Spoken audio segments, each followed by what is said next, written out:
Welcome to my channel. Subscribe, listen, and enjoy my stories every day. The fluorescent lights hum above me as I sit in the cramped airport terminal, waiting for my flight. The dull ache of anxiety thrums in my chest, an unsettling reminder of the call I had received earlier in the day. I can't shake off the feeling that something is wrong. I pull out my phone, scrolling through the messages between me and Sarah, my wife. "Have a great trip. Love you," is the last thing she sent. I type a response, "Hey, I just landed. Everything okay?" I hit send, the thud of my heart sinking with the soft vibration of the phone against my thigh. I wait. And wait. Nothing. The screen remains stubbornly blank, and a cold knot forms in my stomach. Sarah usually replies instantly. A million scenarios race through my mind. What if she's in trouble? What if she's hurt? The thought is paralyzing. I stand up abruptly, the plastic chair scraping against the floor, drawing glances from nearby travelers. I can't just sit here, I mutter to myself, urgency propelling me forward. I gather my bag, scanning the terminal as if it might hold clues to my wife's silence. "Hey, you okay?" a voice calls from behind. It's Mark, a colleague, casually sipping his coffee. "Yeah, just, can't reach Sarah." He raises an eyebrow, concern etched across his face. "You two are always glued together. You sure everything's alright?" I nod, forcing a smile, but inside, I feel like I'm unraveling. "Just a little worried. She hasn't texted back." Mark shrugs, taking a sip from his cup. "Maybe she's busy. You know how it is." I shake my head, the knot in my stomach tightening. "Yeah, maybe. But as I say it, I know I don't believe it." As I board the plane, I can't shake the sense of dread. The flight is a blur, a cacophony of engine noise and distant chatter. My mind races with possibilities. What if she's in trouble? By the time we land, I'm more than agitated. I grab my bag and make my way to the exit, my thoughts a chaotic storm. "I need to go home," I mutter under my breath, ignoring the cautious looks from my fellow passengers. I hop into a taxi and instruct the driver to take me home. The ride is quick, but it feels like an eternity. My heart pounds as I picture Sarah waiting for me, a smile on her face, ready to wrap me in her arms. But when I reach our apartment building, the familiar comfort of home seems distant. I fumble with my keys, my hands shaking as I try to insert the key into the lock. I twist and turn, but the door won't budge. "What the hell?" I murmur, panic seeping into my voice.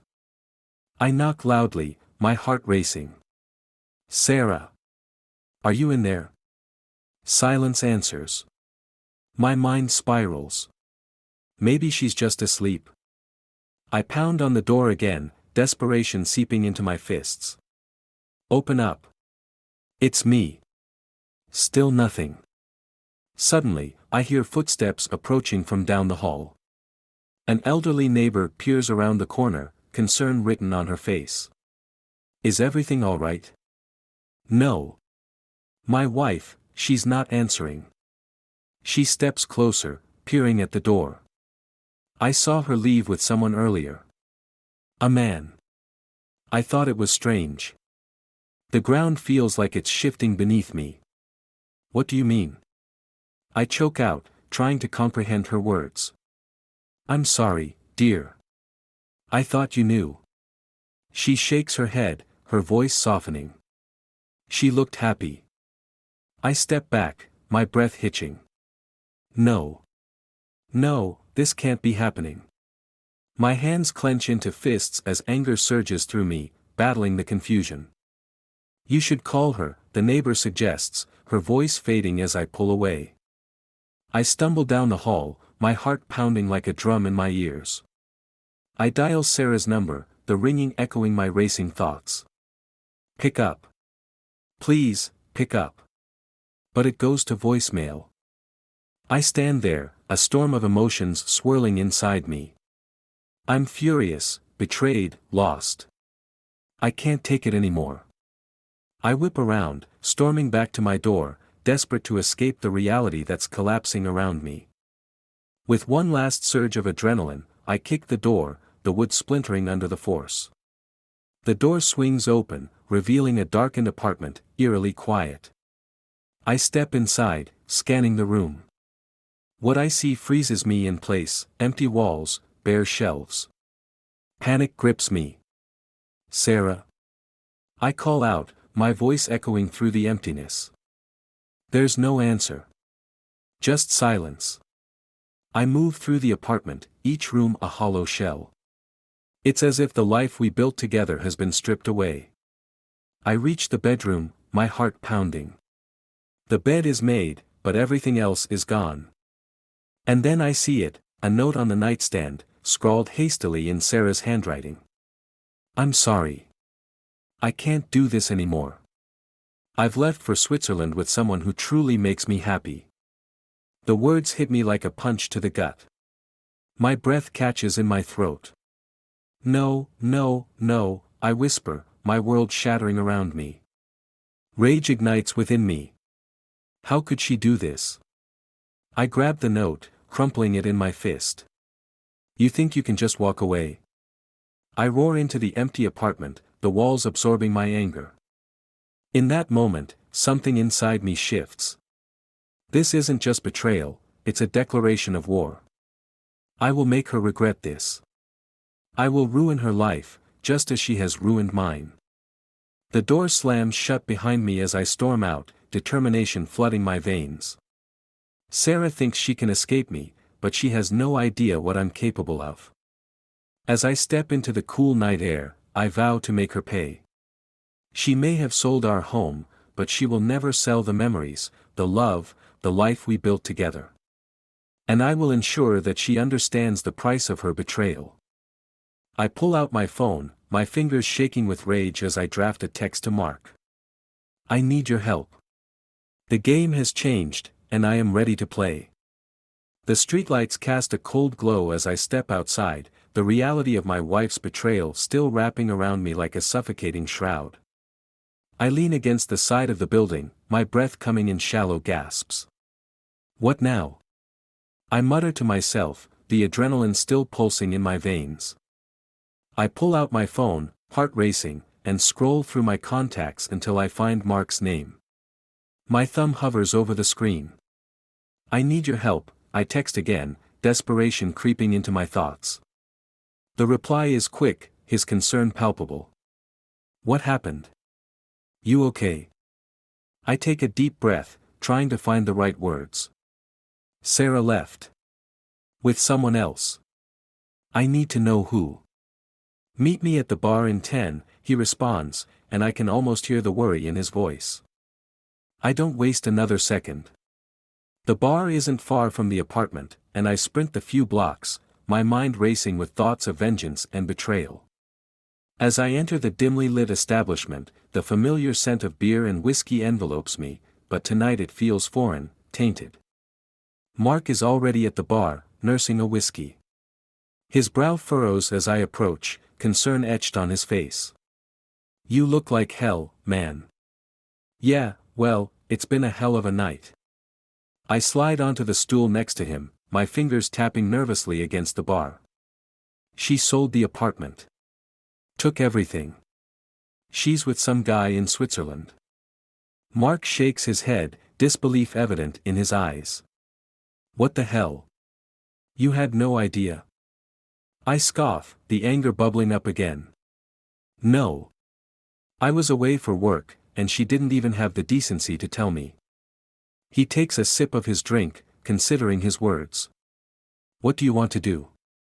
I lean in, my voice low and intense. I want to find out who this guy is. I want to ruin her life like she ruined mine. Mark raises an eyebrow, clearly taken aback. That's pretty extreme, don't you think? Extreme. She's the one who cheated. She betrayed me. The words spill out, raw and jagged. I need to make her understand what she's done. Just then, the door swings open, and a group of rowdy patrons bursts in, laughter echoing through the bar. Among them is Lisa, a friend of Sarah's, who spots me and waves. She strides over, her energy infectious, but her smile falters when she sees my expression. "Wow, you look rough. What's going on?" "Sarah left," I say, my voice flat. Her eyes widen, and she glances at Mark for confirmation. "What do you mean, left?" "Like, left you? With another guy?" "In Switzerland," I reply, unable to keep the venom from my tone. Lisa's face falls, sympathy flooding her features. "Oh no. I had no idea. She didn't say anything." "Of course she didn't," I snap. "But I need to find out who this guy is." Lisa bites her lip, hesitating. "I might know someone who could help." I turn to her, hope sparking momentarily. "Who?" "My brother, Alex. He's got some connections. He could find out what you need." I nod, the anger still simmering beneath the surface. "Let's call him." Lisa pulls out her phone, dialing her brother's number. "Hey, it's me. I need a favor." She glances at me, her voice low. "It's about Sarah, she's in trouble." I can't hear what Alex says on the other end, but Lisa's expression grows serious. "Yeah, I'll text you the details." She hangs up and turns to me. "He'll meet us here in 30. Mark raises his glass, clinking it against mine. "To revenge," he says, a dark humor dancing in his eyes. "To making her regret this," I respond, the weight of my emotions shifting as I down my drink. The burn of whiskey is nothing compared to the fire igniting inside me. 30 minutes pass like an eternity. I keep glancing at the door, my mind racing with thoughts of Sarah's laughter, the way she used to curl into me on the couch, the memories now tainted by betrayal. Finally, Alex walks in, tall, with a scruffy beard and an easy confidence. He scans the room, spotting us and striding over. "Hey, what's up?" he asks, glancing between me and Lisa. "You remember Ryan, right?" Lisa says, her voice light despite the tension. Alex nods, his gaze sharpening as he takes in my demeanor. "What happened?" "Sarah left me," I say, my voice low and filled with rage. "With some guy in Switzerland. I need to find out who he is." Alex crosses his arms, considering. "That's rough, man. But I might be able to help." "I need a name," I press. "I want to know everything." "All right," Alex says, pulling out his phone. "Let's see what I can dig up. Do you have any idea who this guy might be?" I shake my head. "No clue. She never mentioned anyone." "That's typical," Alex replies, typing furiously. "But give me a second." Minutes tick by, and I can feel the tension in the air thickening. Finally, Alex looks up, a glint of mischief in his eyes. "Got something?" "It's not much, but I can trace some recent transactions." "What do you mean?" I ask, leaning in closer.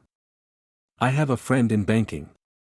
If they made any big purchases or transferred money, I can find out. Might lead us to this guy." "Do it," I say, a dark satisfaction beginning to bloom in my chest. I want to know everything. As Alex makes the call, I glance at Lisa, who's watching me with concern. "Are you sure you want to go through with this?" I nod, my jaw set. "Absolutely. She's not getting away with this." Alex hangs up, a serious expression on his face. "All right, it'll take some time, but I'll keep you updated." "Thanks, man," I say, feeling a flicker of gratitude amidst the chaos. As we finish our drinks, I can't shake the feeling of impending confrontation. The pieces of my life are falling apart, but I won't let her have the last word. "What's the plan once you find out who he is?" Mark asks, his tone serious. I lean back, contemplating. "I'll confront them. I'll make sure she knows she can't just walk away. Lisa gives me a sympathetic look. Just be careful, okay? Revenge isn't always the answer. But I can't listen to her now. My heart is set on a path of vengeance, and nothing will deter me. The night stretches out ahead, full of uncertainty and darkness, but I am determined to uncover the truth. As we leave the bar, the cold night air hits my face, invigorating me. I can almost feel the weight of my decisions pressing down, but it only fuels my resolve. Sarah thinks she can escape the consequences of her actions. But I will find her, and when I do, she will wish she had never betrayed me. Let's go, I say to Mark and Lisa, my voice steady. We have work to do. The next few days pass in a blur of anticipation and simmering rage. I barely sleep, my mind consumed with thoughts of Sarah and the betrayal that has turned my world upside down. Alex promised to keep me updated, but each passing hour feels like an eternity. It's late Friday afternoon when my phone buzzes with a message from Alex. Got something. Meet me at the cafe in 20. I glance at Mark, who's sitting across from me in the living room, flicking through the channels on the TV. Alex found something, I say, my pulse quickening. Good. Let's go, Mark replies, already standing and grabbing his jacket. We step out into the brisk evening air, my heart racing as we make our way to the cafe. The streets are busy, but I hardly notice the people around me. My mind is focused on one thing, discovering who this man is and confronting Sarah. When we arrive, I spot Alex sitting at a corner table, his expression serious. He gestures for us to join him, and I plop down, unable to mask my impatience. What did you find? Alex pulls out his phone, scrolling through a series of messages. I tracked a transaction that matches what I was looking for. Sarah transferred a significant amount of money just a few days before she left. I feel a surge of adrenaline. To who? To a bank in Zurich, he says, his brow furrowing as he studies the screen. But there's no name attached to it. Just an account number. Damn it. I slam my fist on the table, drawing the attention of nearby patrons. We need a name. I can't just confront an account number. I'm working on it, Alex replies, his voice calm. I can reach out to my contacts in Zurich. They might have more information. Do it, I insist, my frustration bubbling. Mark leans forward, his tone serious. Once you have a name, what's your plan? You can't just storm into Switzerland. I wave a hand dismissively. Of course, I can't. But I can gather information. I need to know everything about this guy. Alex nods, taking a deep breath. Okay, let me make some calls. You two just keep it cool for now. As he dials, I glance around the cafe, feeling the weight of my anger and uncertainty pressing down. What if he's dangerous? Mark asks quietly, concern creeping into his voice. I don't care, I snap. He's taken everything from me. I need to confront him. Alex hangs up, his expression unreadable. I've got a lead.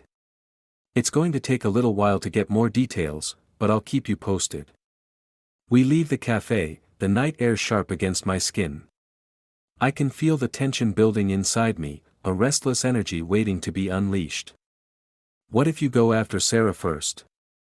Mark suggests as we walk. Maybe confronting her will give you some clarity. I shake my head vehemently. No way. I want to find out who this guy is first. I need to know what I'm dealing with. You're going to end up regretting this, Ryan, Mark warns, his voice low. I ignore him, my mind racing with possibilities.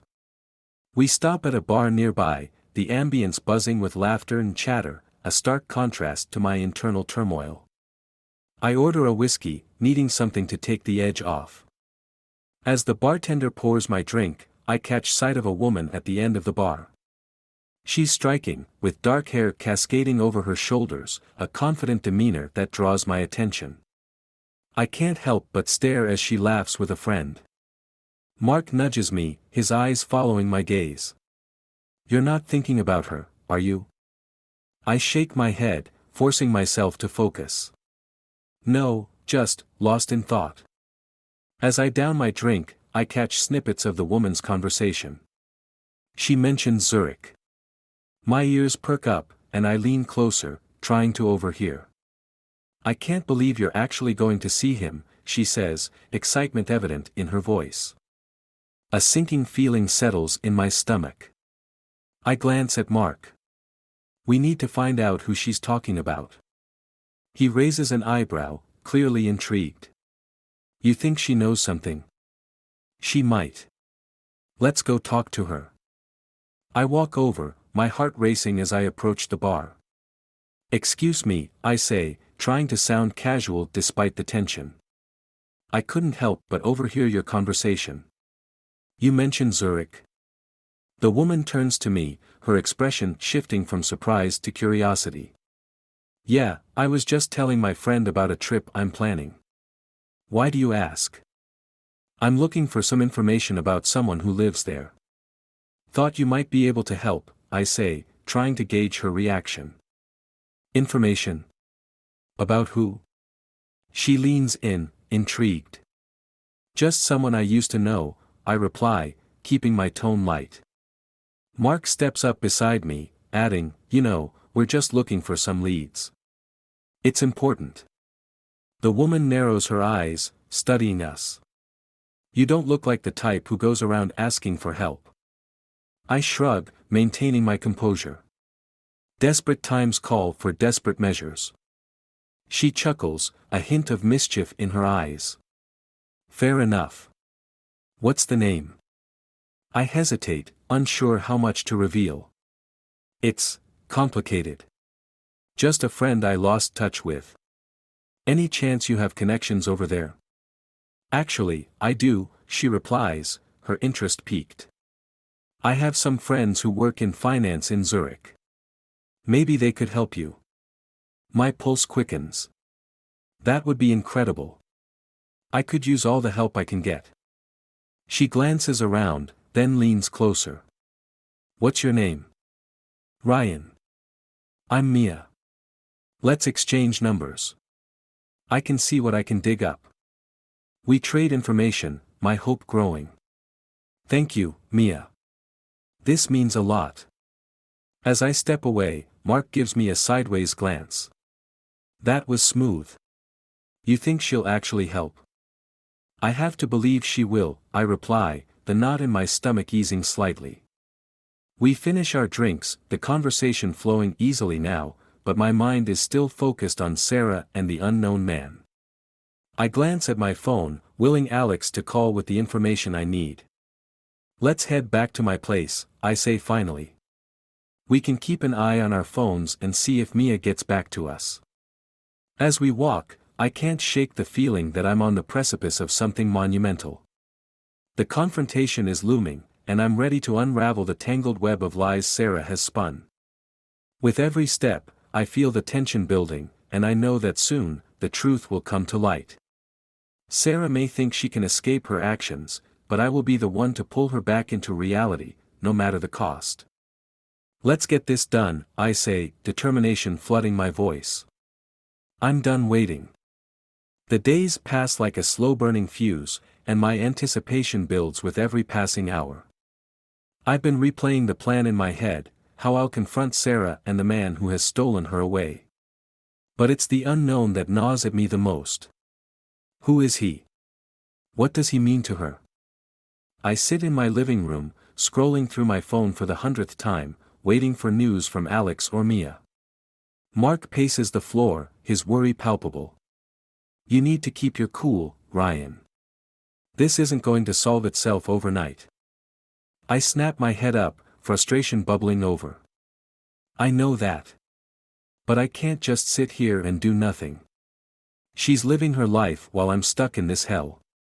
Just then, my phone buzzes with a notification. It's a message from Mia. I found something. Can we meet? I show the message to Mark, my heart racing. This is it. Let's go. We rush to the cafe where Mia suggested we meet. The atmosphere is tense, filled with the sounds of clinking cups and quiet chatter. When I spot her at a corner table, I can see the urgency in her demeanor. "Thanks for coming," she says as we sit down, her eyes darting around as if checking for eavesdroppers. "I have news." "What did you find?" I lean in, my pulse quickening. "I spoke with a friend in Zurich. They found out who Sarah transferred the money to." Her voice is hushed, and I can feel my heart thudding in my chest. "And?" I demand, my impatience spilling over. "The man's name is David Hartman. He's wealthy, owns a hotel chain in Switzerland. He's also known for being somewhat of a playboy." Anger surges through me. Of course, he is. Mia watches me closely, concern etched on her face. "Ryan, you need to think about how you approach this. Confronting them could get messy." "Messy?" "She's the one who made it messy. I have every right to confront her." I can feel the rage boiling over, threatening to spill out. Mark puts a hand on my shoulder. "Let's keep our heads, all right? We need to plan this carefully." I take a deep breath, forcing myself to calm down. "You're right. But I'm done waiting. I'm going to Zurich." Mia's eyes widen.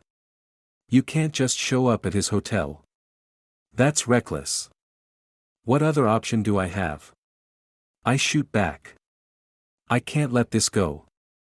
I need to confront her and him." After a tense discussion, we settle on a plan. I'll book a flight for the next day, and Mia offers to help with hotel arrangements. "I'll make sure you're safe," she promises, her expression serious. The next day, I'm on a plane to Zurich, the adrenaline coursing through me. Mark has reluctantly agreed to come with me, his support a constant reminder of the gravity of what I'm about to do. As we touch down in Switzerland, the air feels different, charged with anticipation and fear. We check into a small hotel, and I can hardly sit still. "What's the plan?" Mark asks as we sit in our room, the walls closing in around us. "I'll find out where she's staying, then confront them." My voice is steady, my resolve unshakable. With Mark's help, I track down Sarah's location, discovering that she's staying at David's hotel, just a few blocks away. The realization sends a thrill of anger through me. This ends tonight. We make our way to the hotel, the tension thick in the air. As we enter the lavish lobby, I can't help but feel out of place among the opulence. My heart pounds as we take the elevator to their floor. "You sure about this?" Mark asks, glancing at me, his expression a mix of concern and determination. "Absolutely," I reply, the fire in my gut propelling me forward. The elevator doors slide open, and I stride down the hallway, my resolve unwavering. I approach the door marked with the suite number I found, 205. I knock firmly, each sound reverberating through the silence. A moment later, the door swings open, revealing Sarah, her eyes widening in shock. "Ryan? What are you doing here?" "What am I doing here?" I echo, anger flooding my voice. "What are you doing here?" "With him." I step inside, and my eyes lock onto David, lounging casually on the couch, a smug grin on his face. "Well, this is a surprise," he says, feigning innocence.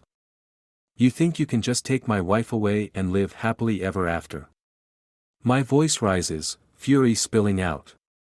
Sarah stares at me, panic in her eyes. "Ryan, please. Let's talk about this." "Talk?" I scoff, the word bitter on my tongue. "You don't get to talk. You left. You betrayed me." David stands up, his expression shifting to irritation. "This is a private matter. You shouldn't be here."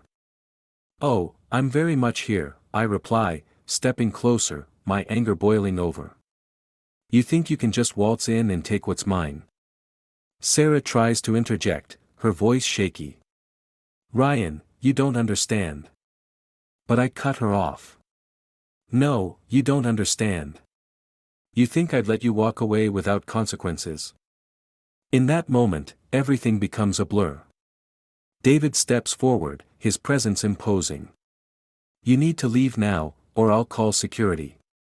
I glare at him, fury igniting my every nerve. You think I'm afraid of you? You're just a coward hiding behind your money. Enough. Sarah snaps, her voice finally breaking through. I didn't mean to hurt you, but I've found someone who makes me happy. You don't get to control my life anymore. Her words pierce through me like a dagger, and I feel the weight of betrayal crashing down. Happy? You call this happiness? I demand, gesturing wildly between them. You have no idea what we've built, David replies, smugness dripping from his tone. The confrontation hangs heavy in the air, and in that moment, everything clicks into place. This isn't just about betrayal, it's about how far she's willing to go to distance herself from me. I take a deep breath, the realization settling in. You both deserve each other. You're both liars. Sarah's face contorts with anger. You don't get to judge us. You had your chance. I step back, the hurt settling in. You're right. I did. And I'm done fighting for someone who doesn't want to be fought for. With that, I turn and walk out of the suite, Mark following closely behind. As the door slams shut behind me, I can hear Sarah's voice breaking, but I don't look back. In the elevator, the weight of the confrontation settles over me, and I can feel my heart breaking in two. You okay? Mark asks, concern etched on his face. I shake my head, swallowing hard. No, I'm not okay. I thought I could save her, save us. But I was wrong. As we step out into the cool Zurich air, I know that this moment marks the end of everything I once believed in. The love, the trust, shattered beyond repair. Let's go home, I say, my voice steady. I need to start over. We walk down the street, the vibrant city fading into the background as I contemplate the future. The pain of betrayal lingers, but as I look ahead, I know it's time to reclaim my life. I may have lost Sarah, but I refuse to lose myself. With every step, I feel the chains of the past breaking away, and for the first time in days, I allow myself to breathe. As the sun sets over Zurich, casting a golden hue over the city, I know I'll emerge stronger from this. No more lies, no more deceit. I'm ready for a fresh start, a new beginning. And as I walk away from the past, I can't help but feel a flicker of hope rising within me.